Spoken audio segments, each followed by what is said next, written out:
Welcome back, everyone, to another episode of Kingdom of Dreams podcast, The Making of Stories. I'm your host, Jawad Mir. I know I have been sort of off for a few days, 4 or 5 days again.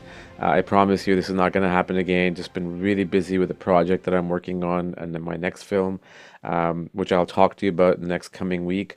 But today, my guest is my repeat guest, who I've had probably the most amount of times on this podcast. A friend, a colleague, as well as an amazing storyboard artist and a storyteller, Simon Wells. I've had him in the past to talk about his film Time Machine, Balto, We're Back, A Dinosaur Story, Prince of Egypt, and so many other things. But today we're just specifically talking about storyboarding. And in this episode, he talks about the art of storyboarding, the process of it, and he also shows some of the most amazing storyboards that I've seen from one of my favorite films, Spirit, Stallion of Cimarron. So without further ado, here's my conversation with Simon Wells. Let's talk about your work. You wanted to do something different in terms of showing your storyboards and the Yeah, process. we talked a lot about kind of airy-fairy ends of filmmaking and Yep. you know what I actually do, what pays the mortgage and what's put my kids through school and stuff, has been drawing pictures. I sit on a couch and I draw funny pictures for a living, and the 7-year-old part of me is amazed that somebody actually pays me to do this. This when I was 7, this would have been my dream job. I just get to sit and draw all day, and people give me money. So yeah, but the sort of the mechanics and the job of what is storyboarding, particularly for animation, because I've done some storyboarding in live action, and uh, that tends to be it fulfills two functions in live action. One is it's kind of notes and ideas for the director, which the director may or may not follow. Um, and um, and so very often it's like, coming up with ideas for shots that the director wouldn't have thought of themselves.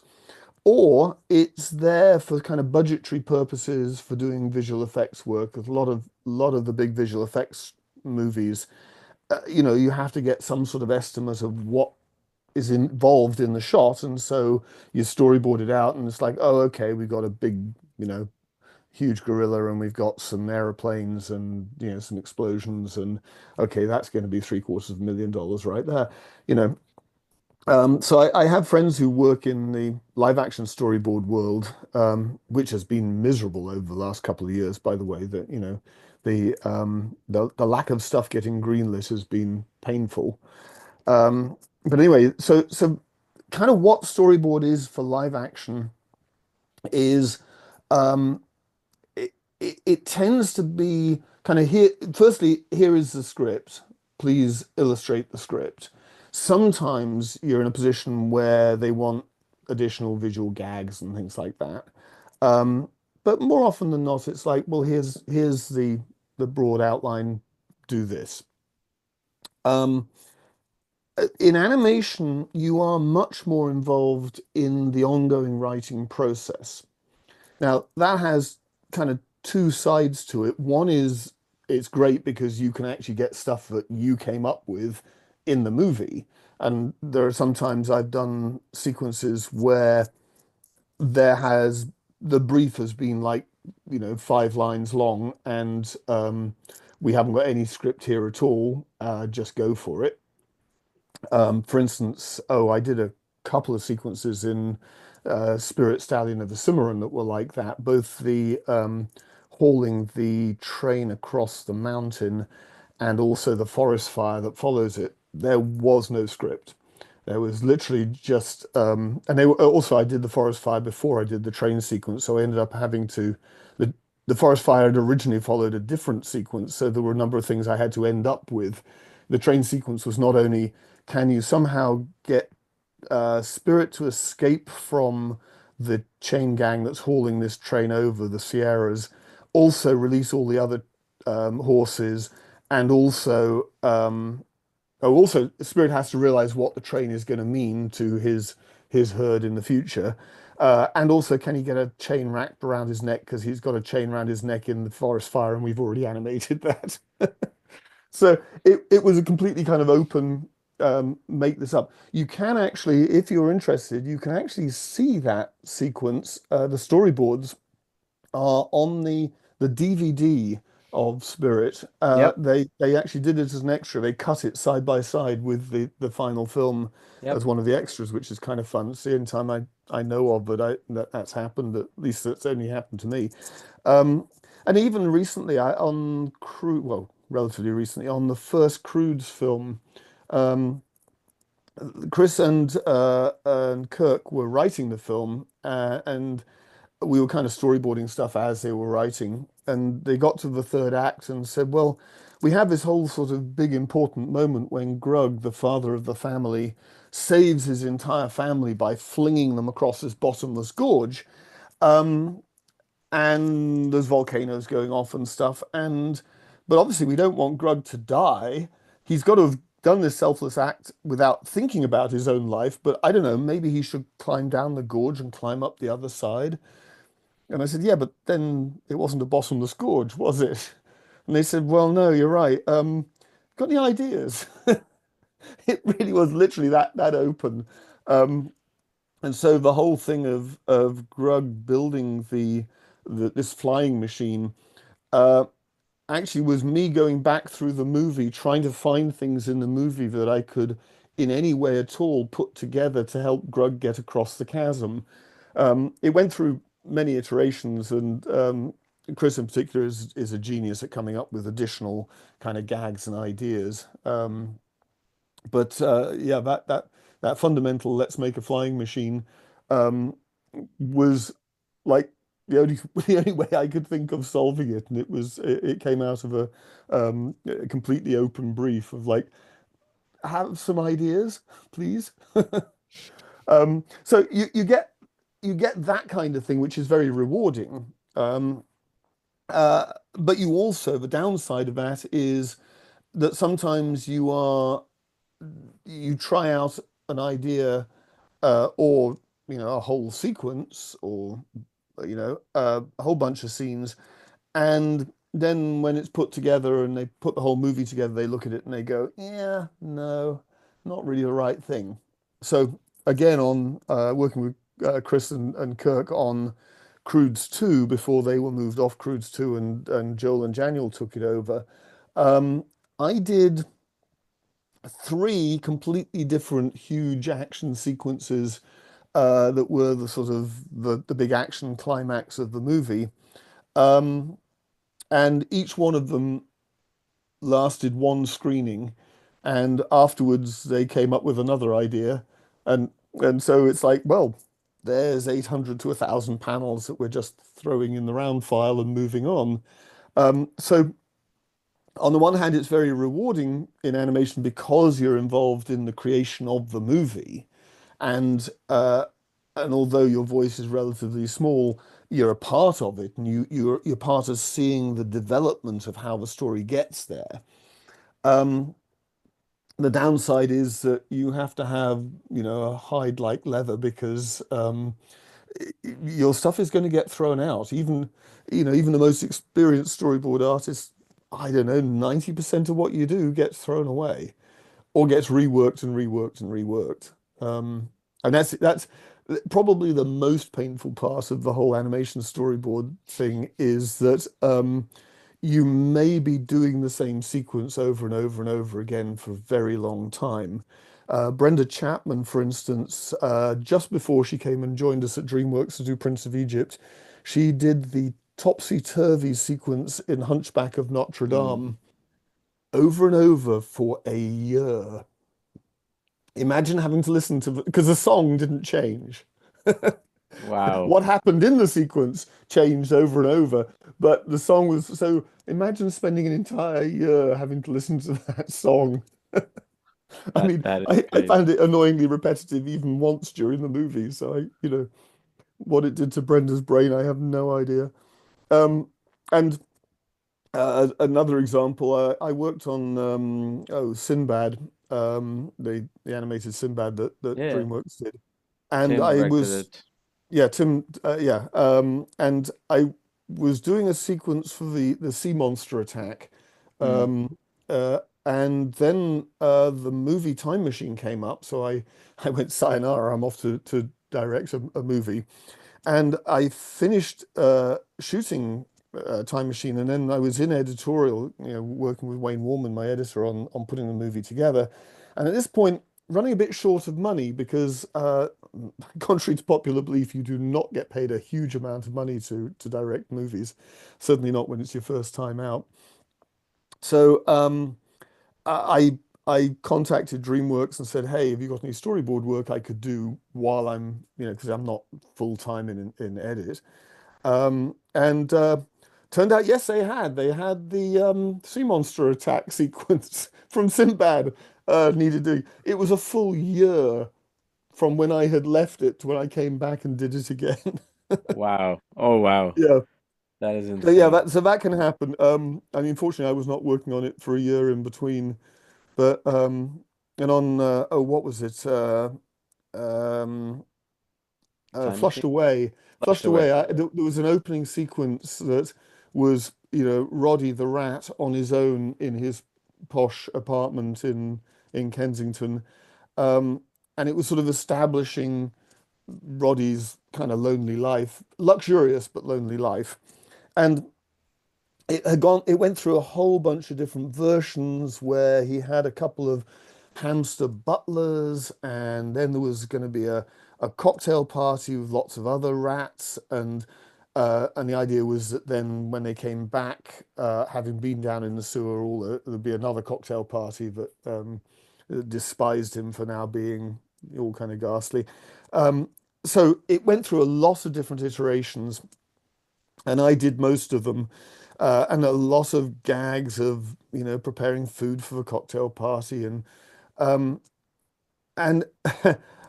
I got to realize when I saw it in the screenings of the movie, I said to the guys, um, "This sequence shouldn't be in the movie. There's no emotional change that happens. It's establishing an idea, but you could establish the idea in 3 or 4 shots.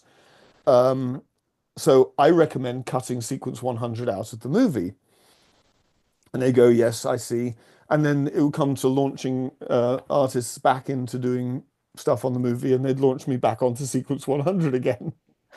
And so there's a sort of, okay, there's a separation of responsibilities. There's my responsibilities as a filmmaker, uh, giving notes and advice, and then there's my responsibilities as a storyboard artist. And essentially, when I'm a storyboard artist, it's like, yep, what do you need doing? I will do that. No matter how wrong I think the idea is, I will make it work to the best of my abilities. And then there's after a screening, you want my opinion as a filmmaker. It's like, well, that sequence is pointless. It's Yeah. brilliantly done, but it's pointless. And it's interesting that in the final movie, it ends up being the title sequence. So there's Oh, wow. all the lead titles run over it. It's not a bad sequence, and Tom McGrath came in and came up with some really great gags and stuff. But yeah, it doesn't really need to be in the movie as such. Yeah. But yeah, No, anyway, it's a tedious process, right? Like doing storyboards. And you were talking about Time Machine, and I remember, just give me a second, I found something the other day. oh You might gosh. appreciate it. Where is it? There we go. Good old days. This is the Starlog magazine Oh yeah. from, Yeah, I think I have a copy of that. Yeah. yeah. I was going through it. I'm like, oh, then they've obviously quoted you in there, and I think you were interviewed in there. But that was kind of cool when you were talking about Time Machine and how that kind of came up. But going back to storyboards, do you think working on Time Machine, had you not been a storyboard artist, did it help you in any way? Did it not? Did it help you in a negative way or a positive way? Was there Uh, any? the interesting thing about Time Machine as an experience was that uh, I thought I'm the shit. I've directed on 4 movies Yeah, now. I know what I'm doing, and in a sense, I did know what I was doing in terms of staging shots, how shots were going to cut together. I remember going into the to see Wayne when he was cutting the first bits of the movie together. We shot the movie almost in chronological order, which was interesting. Mm, But he started shooting, he started putting together stuff that actually ended up being cut out of the movie that was Alexander Hartigan teaching a class in college. right. And I saw his initial cut, and I said, "Wow, that was exactly what I was thinking." I haven't been through and talked to you about how I was going to cut it together. And he said, "Well, it was obvious from the way you shot it. That's how you wanted it cut together." So uh, I understood how to construct movies. I didn't understand how to write movies. Mm, And I think there's quite a lot wrong with Time Machine in terms of story construction, and I didn't know what to do about it. And but it's funny in terms of the actual shooting day. It's funny. I thumbnail storyboarded like everything in the movie, and then I'd come on set, and once I was on set and working with the actors, I'd realize, oh, I got a whole bunch of new ideas and better ways of staging stuff. And the actors wanted to, they'd want to do this. And so, oh, okay, that's a good idea. So I ended up, while the actors are off getting their, final touches, makeup and stuff done, I'd sit and draw thumbnails of the material we're going to shoot today. Here's the, 12, 13 shots I want to try and get today. And uh, my DP, Don McAlpine, loved that, and actually the whole crew loved it because it's like, well, here's the task ahead. We can all see what the shots are going to be. And later on in shooting, Don actually came to me and said, "Look, every other director I've ever worked with, I've told them to prepare as much as possible. With you, I'm actually telling you the opposite. Don't, because when you come on set, you can clearly see how to construct the shots. Don't bother trying to think it out. You're wasting your energy trying to think it out in advance. Uh, Come on set and just do it." But even then, I was drawing what the shots were going to be. I'd go around with a lens and sort of see what the angles could be. But then I'd sketch the drawings of what those shots would be. Um, wow. so so yeah, the storyboard uh, helped me enormously as a visual thinker. And even when we did Marsney's Mums, I actually didn't storyboard that. I had a couple of storyboard artists do some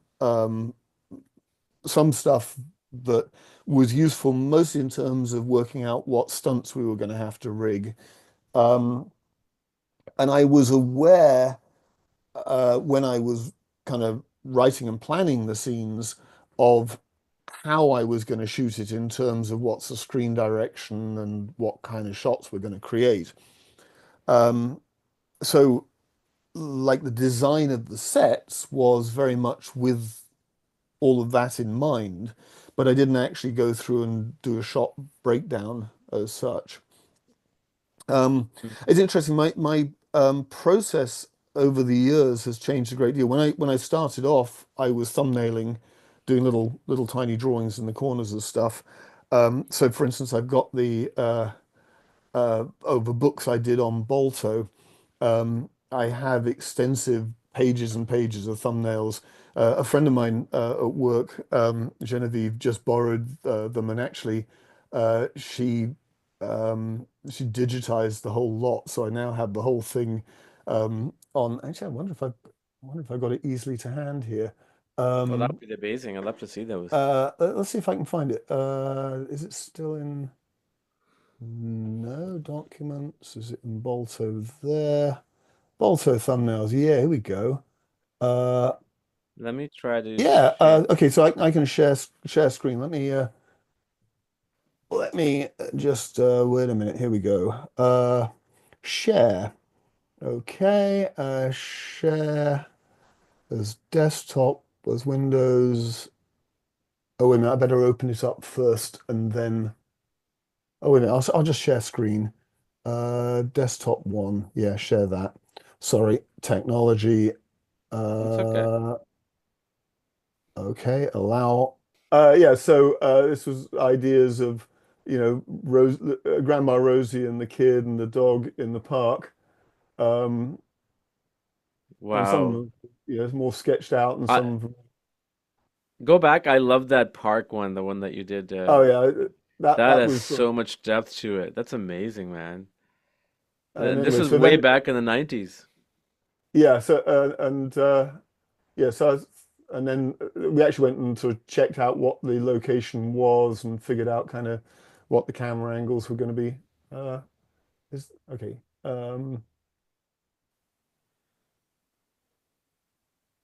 Anyway, so lots of different. Oh, the weather forecast for the day we shot. Um, so then, if I keep on going, yeah, then we get into kind of stuff that was uh, things for the movie, and some of it, as you can see, is very very scribbly rough. Those are Whoa. I think Hans Barker did those, and then some pictures of the actual uh, period in Nome. Um, so ideas for sort of the opening sequence became a whole sort of. You may recognize some of this stuff that actually did Yeah, end I up do. like that in the movie. Some of it's very scribbly, and some of it's more carefully drawn. And what I would do is I'd thumbnail this stuff like that, and then I'd redraw as kind of, I don't know, story sketches about this size. And a thing over the years that I realized, and there's some kind of like scene planning and stuff, whereas okay, it's going to be a down shot that then tilts up because this is very much in the days of still doing stuff in the traditional 2D way. So you had to actually think out um, how mechanically how things were going to work.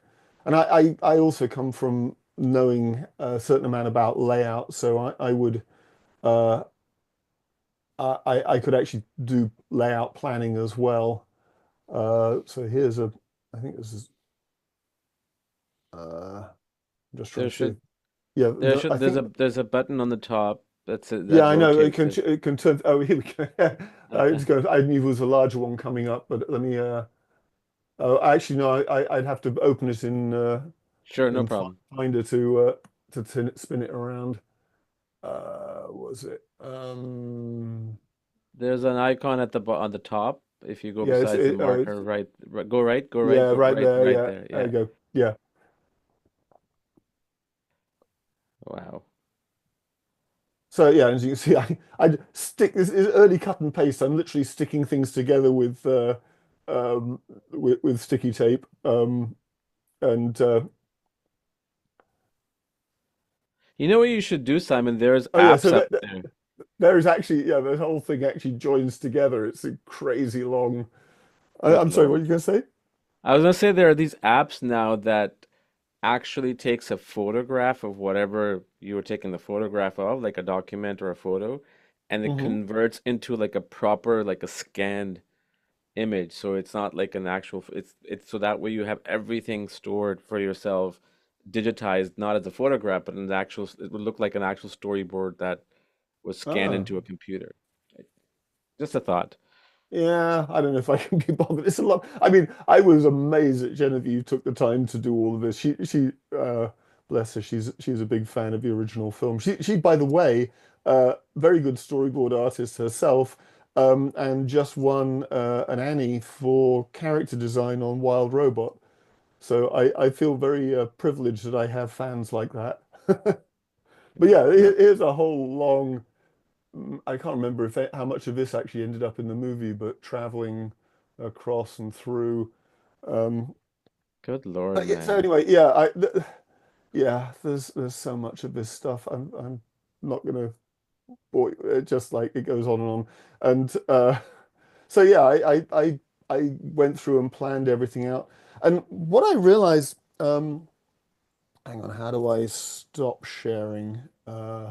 It should the same Stop button share. at the There we bottom. go. Yeah. There you go. Right. So then what I realized at a certain point was, wait a minute, I'm doing these thumbnails, and sometimes the composition of the thumbnail would look better than the story sketch. And you realize, oh, wait a minute, when I'm drawing larger, I'm not as aware of the sort of a fundamental division of the screen as I am when I'm doing the thumbnail. I'm thinking just in terms of pattern. And when I'm drawing a story sketch, I'm too involved in the detail to be looking clearly at the pattern. So then I went into a thing where I'd take the thumbnails and I'd blow them up because this was the early days of having photocopiers that had the ability to Mm. do like 400% enlargement kind of thing. So I would uh, blow up the thumbnails and then I'd trace off the thumbnail so that I kept the composition that was right in the thumbnail. And then it occurred to me, and I think this was so, for instance, when I did some boarding on Prince of Egypt, because I did some boarding there, I also boarded on several of the other DreamWorks movies while Prince of Egypt was going on. I boarded a sequence in Ants and a sequence or two in El Dorado. Um, but uh, I came to realize, wait a minute, I can draw pretty detailed, quite small. And so I developed these sheets that were basically the thumbnail was exactly one. It was that 400%, so it was one quarter of the size of a final panel, so it was about EA big. And back then, my eyesight and fine motor control were a lot better, and so I would draw story sketches directly at that size and then just blow them up. And actually, I can. Why don't I dig out an example of that? That'd be super cool. Um, uh, Hang on a second. Somewhere I got. So, uh, yeah. All right. So, I'll do the same thing. I'll just share the screen. Uh, so here, for instance, is the sequence in Prince of Egypt where Ramesses' Yep. son has died. Um, I don't know whether I drew these or I think oh man, it's gone out of my head. He was our storyboard trainee, and he went on to direct, for instance, the Emoji Movie. He also directed oh. He's directed a few movies, and damn, Tony Leon. Leondis. Thank you, Tony Yeah. Leondis. Yeah, yeah, yeah. So I don't know if these drawings are actually by Tony Leondis, kind of with my uh, fairly detailed direction and suggestion. But as you can see, it's um, these are fairly large story sketches, um, and Wow, then these are insane, Simon. well, I mean, this is these last ones are definitely mine, but so yeah, I mean, it was these were part of the deal was making sure we generated the atmosphere of the scene as well, which by the way was stolen wholesale from uh, Citizen Kane. There's the library sequence in Citizen Kane, which the lighting is exactly like this, and it's and so we just stole that aesthetic right away. Um, but anyway, so I do those. And then, yeah, so as I say, it occurred to me that the thing to do would be to actually just draw the thumbnails directly at the size that that at this small size, and then just blow them up. So this is an example. This is from Spirit Stallion of Cimarron, um, which sorry, hang on a second. Okay, I'll pitch this thing through because sure. it sort of shows the process. So it starts off with hands pulling on a rope, and we reveal more of the troopers pulling on ropes, and now we reveal that Spirit is being hauled in, and we dolly backwards as he's hauled forwards into the cross trees, and we see ropes tightening up. Pull focus to Spirit, who pulls at the rope, but he can't get free. And then one of the troopers shouts out, "Okay, Murphy, got another one for you." And Spirit bites at him. He goes, "Whoa, he's a wild one." And Murphy emerges out of the fire, wiping his hand on an oily rag, and says something to the effect of, "See how wild he is when I'm finished with him." And he pulls out his shearing Oh, blades. Yeah. And we see Spirit's reaction as he closes in. Then he starts to cut. Spirit bites at him. He staggers back. Spirit, angry, says, "Okay, you want to fight, do you?" Now we see him cutting the hair, and we wonder why. And he throws the hair down, and that reveals that he's tied Spirit's nose up uh, in a bag. Spirit's pulling at it, and crunches Murphy's hand. He staggers back, holding his hand. Spirit's angry. Now we see hands hauling on the ropes, and Spirit winces in pain. And we reveal that what they're doing is tying him into the cross trees so he can't move his body either. Now he's finishing with the cutting the hair. Now we go to pulling the hoof up to a paring knife to prepare the hoof for putting on shoes. And he's working away. Spirit's biding his time. And then suddenly, whoop, the hoof goes out. Murphy spins around to see. Bang! Spirit hits him. He face plants straight into camera. Murphy's angry. Spirit's angry. Once again, the hands pulling tight. And yeah, making sure that's good and tight. So now we've got him literally hog tied. His face is tied, his body's tied, his hoof is tied up so that Murphy can work away, putting the shoe on. Da, da, da, da. And Spirit's biding his time, and then he raises a hoof up and Murphy, look out! Murphy looks up, bang, the hoof comes straight into him. Wham, Murphy goes down, and one of the troopers tries to help him up. Spirit's there, furious. Murphy's there, furious. Now, every leg's getting tied up. Tie, tie, tie. And literally the horse cannot move. And there's a whole sound thing where the horse's mouth is kind of inside the bag going. And at the same time, we're seeing Murphy pumping the bellows. And then, and they're, closing in, both of them kind of looking at each other. And then Murphy brings up the brand, which is glowing, brings it into camera. And he's walking past Spirit, and now Spirit's actually scared. And then Murphy turns, and with a grin, he launches in. Spirit reacts in pain. There's a whole thing of Spirit struggling in the cross trees, and the troopers react, and Murphy's like forcing the brand into his side. And then Spirit pulls his face free, comes up, and there's a moment where they look at each other, and Murphy reconsiders many of his life choices. And then wham, in comes Spirit, knocks him down. He goes down like a sack of potatoes. And the troopers look on, kind of, okay. And the horse is there, like no one's going to fuck with that horse. Um, and actually think the troopers say something like, okay, maybe you want to round up some guys and take them to the stables. And we hear a voice, oh yeah, here is Corporal. Round up some volunteers and take this animal to the stables. And then we hear, not the stables, gentlemen, the post. Uh, Although I think there's actually that's the whole thing put together. But it's a line like the post three. Oh, here it is at the very end. You can see Yeah. the post 3 days, no food or water, and the colonel moves out.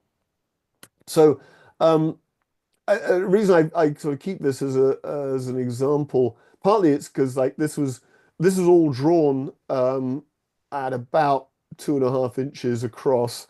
These are tiny drawings, and it's all done pencil, so all the shading is just sort of side of the pencil. Um, but I use it as an example when I do talks of kind of planning out. So there were a number of challenges with this as a sequence, um, which some of it does get solved in layout sometimes, but I come from the school of I want to solve it all myself. I want to present the directors with a piece of filmmaking, which they can then adapt and change if they want, but it works as a piece of filmmaking in itself. So there were a number of challenges with this. One is that it's inherently a very static scene because the horse can't go anywhere. And in fact, the whole point of the scene is the horse is more and more trapped. And as he gets more and more trapped, he actually still manages to win. So that was kind of the overarching brief. And um, and then the other problem was this takes place over quite a long period of time. And there's a thing which in filmmaking you talk about shoe leather. It is the time it takes to get from one place to another. And like sometimes, if you're in the West Wing, you fill that up with dialogue. You basically take a dialogue scene and say, I'm not going to just sit at a desk and talk. We're going to do a walk and talk. We're going to move somewhere Mhm. while we're talking, and that takes us to the next scene. But there are other things where, and first time I became really aware of it was in the end of the first Back to the Future, when Marty has discovered that his time has changed and now he's got that terrific truck, and Biff is like, you know, crawling and saying, "I just put an extra coat of polish on for you," and then the DeLorean shows up and crashes into the cans and stuff, and if you actually watch the scene, okay, the doc jumps out and he comes running over to Marty and says, "We got to go back and do something about your kids." Um, and there is, for instance, uh, a moment where the doc is standing with Marty right there by Marty's truck by the garage, and then you cut straight to the lid of the trash can being opened, and Doc takes out a banana peel and puts it into the Mr. Fusion. And it's a very small thing, and but they've taken out the 10 steps it takes to get from the garage to the trash can. You're cutting ahead to the next important thing, which is the trash can opening. And Yeah. uh, so when you have time that's going to pass, finding ways of like jumping ahead to the next thing is sort of an important thing. So I with this sequence, I thought, okay, let's have kind of a motif where I'm going to go into a close up, and in general, a close up of hands. So here we see, the hands pulling on ropes, and we're doing this, and then cutting ahead. Now we're immediately seeing the ropes tied. We didn't see them like doing the business of getting the ropes around. We just go Yep. straight bang to the ropes being tied. And then we got some stuff happens, and this goes on, and then we go into a close-up of hands cutting, and we reveal what has happened in the intervening time.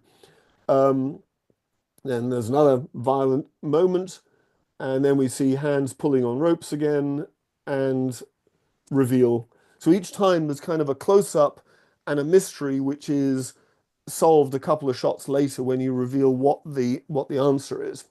Right. So this happens all the way through the sequence. I'm cutting ahead to like, you know, we're going straight from the haircut and angry spirit to pulling up the hoof. We've taken out a great chunk of time in between. Um, so all the way through the sequence, I'm doing that. Bang, he goes down again, and after a confrontation again, the hands pulling the things, and it's reveal again what the setup is, and so on. The other problem with this sequence was, and this is really tricky in terms of Spirit was still a 2D movie. It was still hand drawn on painted backgrounds. Um, in a 3D movie, in like 3D animation, you can move the camera around in a fluid way the way you can in live Right. action. In fact, one of the problems with 3D animation is the tendency to move the camera too much. Um, in 2D animation, you can pan and you can tilt and you can zoom in and out. But if you want to try and do anything more than that, you're into using multiplanes and so on. And so the problem is, how are we going to make a sort of probably 3 minute sequence where the horse literally cannot move? So and you don't want to just be shooting the same angles on the horse all the time. So what I do in this, and I'll go to the big overview, um, is when we first come in. There's this concept of proscenium, which is kind of what are the angles you're shooting a scene from? It's a thing which generally you have a line of action, you have a side that you're shooting from. So when characters are talking, there's one character on this side looking this way and the other character on this side looking that way, so that you're never confused when you cut back and forth between characters. Hmm. Broadly speaking, there's a line between your two main characters and you're shooting from this side of the line for one character and this side of the line for the other, and you're Right. establishing shots and everything stays on the one side of the line. And so when we first come in here, we are the line of action is broadly speaking across the front of the well, actually, it's probably along the axis of the horse. So we are at the, as it were, the left-hand end of the line, looking down along at the horse, and then down here we're on the side of the horse, but we've fairly clearly established our line of action is kind of along the horse. And then Yep. when out comes Murphy, he's moving left to right. We know he's going towards the horse. And, when the horse bites at Murphy, he's going right to left, and we know who he's biting.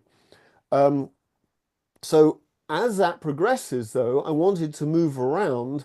So here, we've now moved around where we've gone around to the left of that line of action. And in fact, if we think about the axis of the horse is now facing from left to right.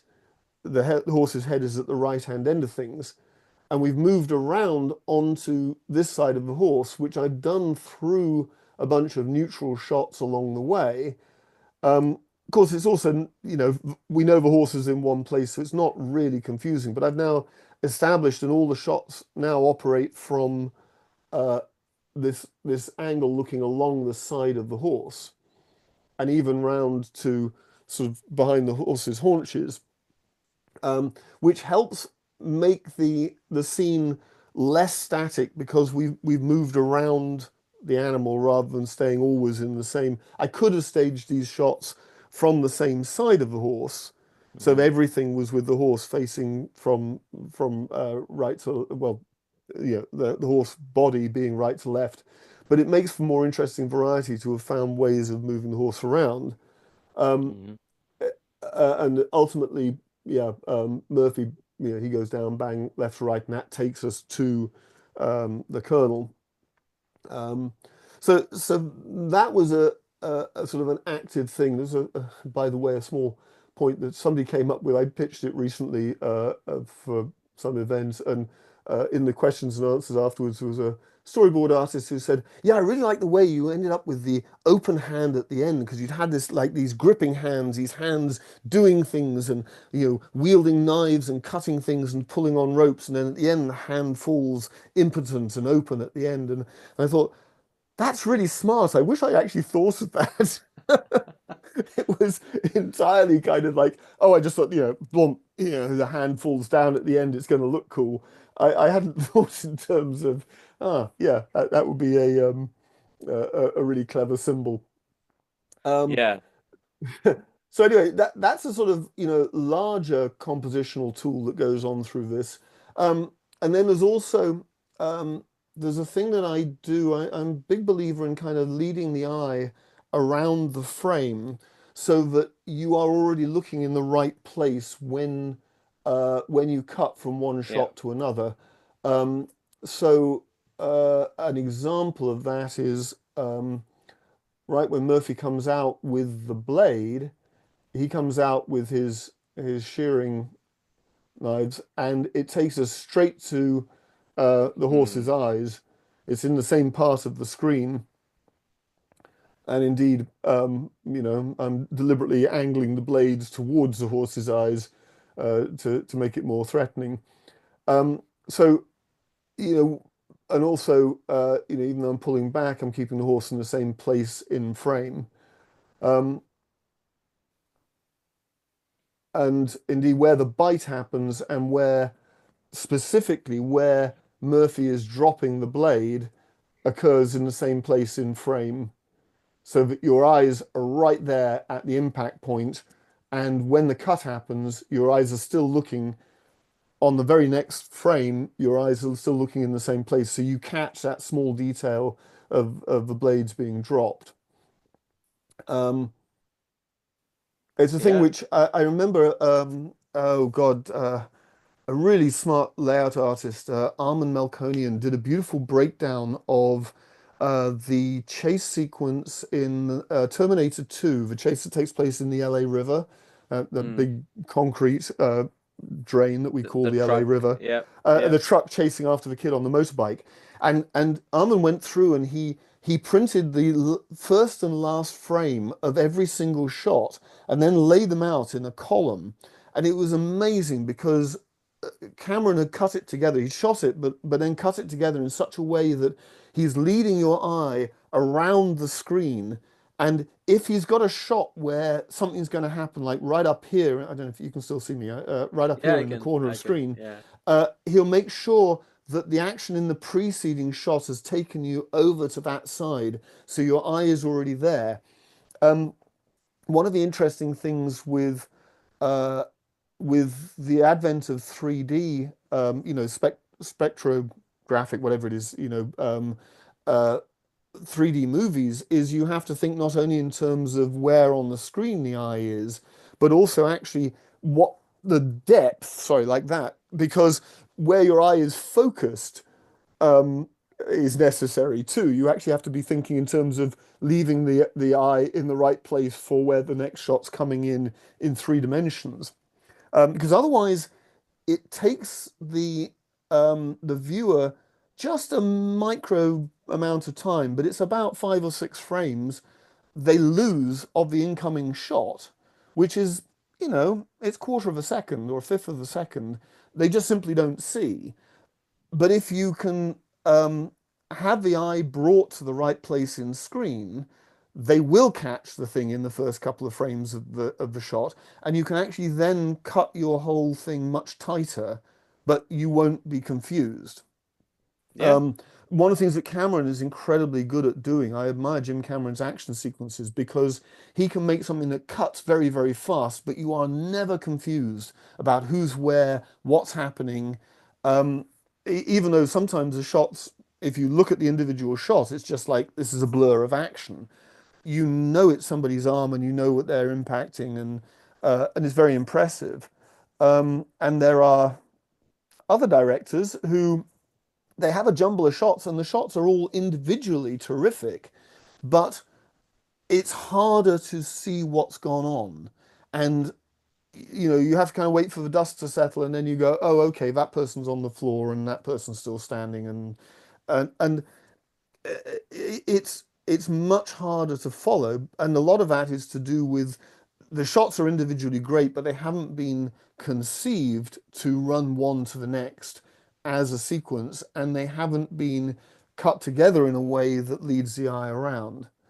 So um, I'm very much a believer in that sort of bringing the eye around places. So yeah, again, here, for instance, you can see that in the wide shot and then in the close-up, the Yeah. important thing is happening in exactly the same place in Same the place. frame. And indeed, when we then cut to Murphy falling down, we're on that side of the screen to see him fall. It's another director who does it really good because his shots are way more faster cut and they work. Michael Bay, I think. Um, Actually, Michael Bay, I would say, is somebody who doesn't tend to have his you shots don't mean think a so? lot together. No, that's a little unfair. Some of his later films more so, but my feeling is a lot of his action scenes were here's a flurry of action and then see what happens when the dust settles, rather than it leading me through the business. No, Anyway, what you just demonstrated is phenomenal. Like that's super cool. Like how your oh, eye thank you. follows the action. Yeah, well, that's sort of yeah, it's a principle. I am generally a sort of I want to do cinematography, which whilst it is good cinematography, I kind of want to be as invisible as possible. And yeah, you're using close-ups and you're trying to compose, fancy shots like this, an angle like this is there because you can get to see the action and his reaction at the same time because we're looking up into his face. But Um, by and large, I don't try and do flashy cinematography for cinematography's sake. It's always in aid of, in the purpose of the telling of the story. Yep. Having trained under Spielberg and Zemeckis, they're both masters of doing actually incredibly clever staging, but the staging is always in the interest of like, how can I tell the story? And sometimes it's in the interest of how can I get, close-ups and long shots in the same shot without having to do new setups, by having my characters run up into a close-up and then run away into long shot. But yeah, I like it to be something where you're not aware of the camera. The camera is part of the storytelling, but you as the viewer aren't going, oh gosh, that was a pretty shot, or Yeah. oh, isn't that clever? You know, um, Yeah. I agree with that because I was of that mind, I would say probably 12 years ago, 13 years ago, like the technicality of things, and I realized making films and directing films and how important it is not to think about that. And sometimes I'm in that uh, disagreement with my DP because DPs it's all about the image, right? yeah, they're At trying to find a first, nice shot, and yeah, right? yeah. So at the end of the day, I mean, you look at Blair Witch Project. It probably one of the most profitable movies ever made. It was shot on a camcorder. I mean, you can Well, argue, and not shot by the DP either. It was yeah, shot by yeah, the exactly, actors. yeah, actors, exactly. Yeah, So actually, it's I it, knew the producer of Blair Witch for a while. I was going to develop a project with him, and he said they actually had like half the movie was the preparation stuff that they'd shot. The very first like 5 minutes of the movie is shot like a traditional movie, yeah, and they actually had a lot more of that. But the moment they started getting the putting the footage together that the actors had shot, which was literally that was an experiment. They thought, let's try out just like giving the actors a camcorder and not not like directing the actors. We'll just leave them notes. And so each actor had an envelope at the beginning of the day which told them something about what they were supposed to do, but the production crew never went near them. And they tried it out as an experiment and it worked so well. They just said, well, this is the movie. We just got to shoot the whole movie like this. This is yeah, so yeah, and it works because it is so visceral and immediate and yeah, uh, I find it hard to watch Blair Witch, to be honest, because it's all such yeah, shaky. yeah. I get motion sickness rather easily, and that just knocks me over. Um, but yeah, But I get very frustrated when, for instance, you have a handheld camera or a Steadicam camera, and I can't remember what the movie was, but there was some movie where there's this guy and he's running along and he's getting shot at and he dives behind, um, you know, some bit of wall or something, and he's getting shot at. But we're a Steadicam on the other side of the wall, looking at him being shot at, and it's like we're getting shot at. We're because it's a Steadicam, you're kind of aware of yourself being that camera, and so it's completely counterproductive. Now you have this feeling like I'm being shot in the back of the head now because I'm standing there looking at a guy who's clearly, hiding behind a wall to avoid being shot. So if I'm the Steadicam, I must be being shot. It's the danger with those kind of techniques, which are they're sort of conscious camera.